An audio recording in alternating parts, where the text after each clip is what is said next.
Yeah, this is just the outline of the presentation that we went over in part 1. Okay. Now, the third slide is where part 1 actually starts. And we already went through this, but I think it's helpful to go through it again, especially because, Sam, you quoted the scripture that this is paraphrasing. So this is the first homily of St. Theodotus of Ancyra. This is at Ephesus. This is in the Council of Ephesus, which has at least 3 homilies, which are kind of the universally accepted homilies within the codexes of the Council of Ephesus. There are some, like the Ethiopian version of the Council of Ephesus, that have a 4th homily by him, but I'm not using it because it's not, within all of the codexes. So, so St. Theodotus here is very clear that the union of 2, it results in a single one, such that there are no longer 2, but 1. And then that not only does it no longer become 2, but it says at the end of the quote there in that slide that if you think of 2, that is after the union, clearly, because he's speaking about how the union of 2 does this. If you think of 2, you are canceling the union. And this is specifically with regard to the natures, because no sides dispute that you can talk about the 2 which united as natures. This isn't under dispute.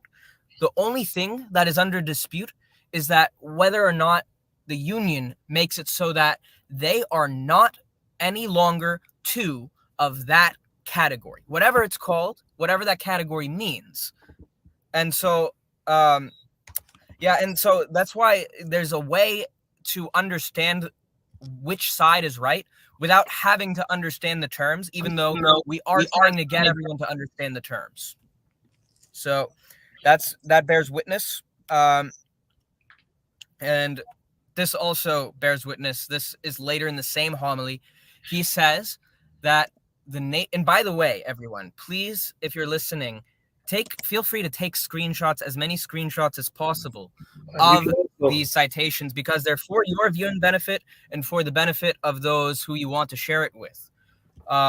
So the next citation here from the same homily, he speaks about how the nature of the water of the Egyptian river, of the Nile, it remained unchanged because it was being used simultaneously as water, but then also turning to blood for the Egyptians. And so he uses various biblical analogies here to speak about how there is a singularity that you can conceive of as being of 2. So you can conceive of the nature of blood and of the nature of a body of water, but that these were not 2 natures. And in this same way, these are not 2 natures after their union. Well, and maybe to address the comment, there should not have been a schism, but that's because people shouldn't have tried to transgress the Council of Ephesus. And so that's why we're making sure that we're going over the Council of Ephesus, which all other bodies except the Assyrian Church of the East claims to accept as dogmatic. Claims is the key word. So yes, there were not 2 things or 2 natures. This is in direct response to... By the way, before you go on, brother, here's a guy who wants to get his 15 minutes of fame. I hope he's very famous, Real Static. He takes to a course in Aristotelian logic, and he's so great that you run from him. And when the Archangel Michael sees this clown, he also runs from him, but not for the reason he thinks. But go ahead. I never even seen this guy before. No, but he's great in his own mind because he's a narcissist from the pit of hell. Well, but go ahead. Astro, it's Astro, dude. We challenged Astro. We challenged him to a discussion, both of us, me and Dioscoro, separately. And I'll host it. Would you do it here on my channel? And he didn't. That's what he said we no. suggested. We told him, let's talk about if Ephesus condemns Diophysitism. We're going to call out your lie. On my channel, neutral platform, bring your bite with your bark, Astro. Because, by the way, if you watch the Jetsons, their dog was named Astro. How convenient your name is Astro. He stopped replying to us. So let's talk about Ephesus on my channel. Come on. And by the way, we're giving the opening statement to you guys. So, like, this should be an easy challenge. because I've these never are even all. done a formal debate. I just do discussions, and I still will Okay, do so it. no, he can come here and have a discussion on Ephesus. Let's see, because remember, and it's not a coincidence. If you guys know George Jetson, the cartoon, their dog's name was Astro, and this guy's called Astro. So go ahead. So Go yeah, ahead, there guys. were not two things or two natures, even though the union was of two natures, and that's clear with the analogy. And we'll see how it's clear even further in the self-same homily, that it is directly opposed to the Diophysite narrative. You have to explain not why the Oriental Orthodox allegedly oppose the proper features of Aristotelian logic that, by the way, the Cappadocians had to refine. Let's not forget that. But you also need to say, why did the Council of Ephesus fail so miserably if it's dogmatic for all Christians? Except for the Assyrian Church of the East. But again, that's another story. So further on in the self-same homily, we see that he is accusing the Nestorians by recollecting the natures, saying that they are two things. They are separating what was made one. What was made one? The natures. That's why he says it is the recollection of natures whereby they divide Christ, saying that he is two things, and they produce for their own defense that he is one by some rationalization alone.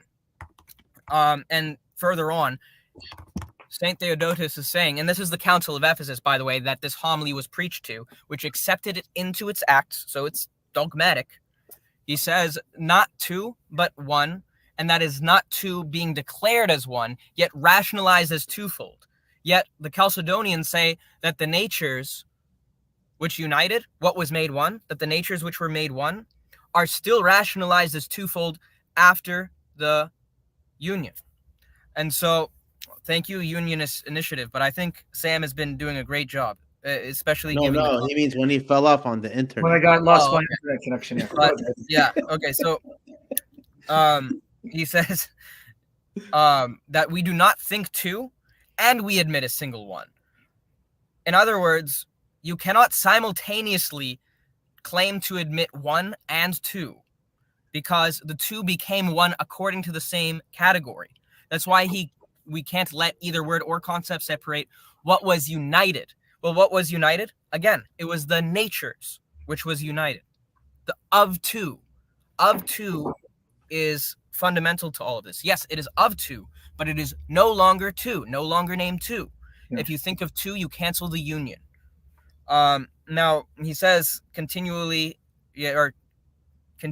this, he says that if you say one but rationalize two, you have your concept battling with your word. In other words, what you claim that they were united, the union, hasn't really happened because you're rationalizing two while claiming that they're one. So after professing that there was a union, saying that they still remain two. So do not say two separated by some difference. And he also says in the next sentence, saying that if you sever with these concepts, then you deny union. That he says that if you lead your reasoning away to separated natures, you having denied the union, that this is an extreme union. This term extreme union is what the word became means when we say that the word became flesh. So St. Proclus of Constantinople talks about this, who is one of the two people pre-schism who used these homilies of St. Theodotus. And he uses that phrase, extreme union, saying that the word became flesh, that it hints to that extreme union. So next page, this is as far as we've gotten now, officially. That this is the next homily of St. Theodotus of Ancyra, homily 2. So now we're done with the first homily. So he says, and this is directly opposed to everything the Tome of Leo and just Diophysitism in general stands for. So he says that the Jews did not crucify a mere man, and that neither did they nail the visible nature only. What did they nail then? They nailed the united nature. United nature. Wow. The united nature is the product or the result of the union of the two natures. This is at Ephesus. These are all being presented at the Council of Ephesus, right? Yeah, Right. homily 2 from the Council of Ephesus 431 by Wow. Saint Theodotus of Ancyra. Why didn't they teach me this? Go ahead. All right, go ahead. And notice the analogy. You have papyrus, a piece of paper, really, and you have the word of some emperor, which is very authoritative, his word, his speech, what he commands. Well, if his word vanishes into thin air, it's not physical at all. And so after he has said it, you don't know what's being said if you arrive at his destination after he said it. And so he writes it down on a piece of papyrus or a scribe, whatever. Well, if someone tears that piece of paper with his word imprinted on it, written down on it, has he torn merely the visible nature, that is the piece of papyrus, or has he torn the united nature of the word of the emperor united to the papyrus, such that he'll now be put to death by the emperor for having torn his word? If he tears a blank piece of paper, then it's whatever. You're tearing up paper. So that's very important that he continues it with this analogy, because we see that there's one of the category. By tearing the papyrus, you're tearing also the imperial word, because they're inseparable, right? Exactly. And to be inseparable there means that they are not two, such that you can say, no, it was only the physical one that was damaged. The aphysical one was not damaged. Well, no, because they united. So they are now one composite. So you guys understand the analogies that they're given? This is at the Council of Ephesus. When the emperor writes his imperial words on a document, when you rip the papyrus, you're also ripping the words, because now they're inseparable. Catch the analogies that they're given at Ephesus, guys. This is telling you composite nature, so keep that in mind. Precisely. I don't know if you wanted me to end there, or if you wanted me to keep going a little bit, or what we How many, in this particular instance, how many more slides do you have? A lot. Okay, well, here's the thing. What we'll do is, because I want to keep it 2 hours, so if we go longer, people are going to zone out, because these are even with me 2 hours, but I don't go with the depth you go. And so what we're going to do, Lord willing, if you guys are open, we can do Friday at 12. Friday, same time, Lord willing, because I want to give people a break to watch this until it sinks in. So, brethren, here's what we're going to do.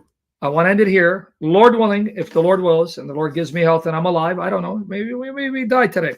And if Subdeacon Dan keeps sending me links, he's going to give me a heart attack maybe by tonight. This guy keeps sending me links by Chris LaSala, who hates me with a passion, who I destroyed on debate on my channel. That was that PayPal thing. The guy's he's a heretic who I destroyed on my channel, and he hates me with a passion, and he goes after me. Keep sending me, raise up my blood pressure. Anyway, Lord willing, Friday, Lord willing, it's going to be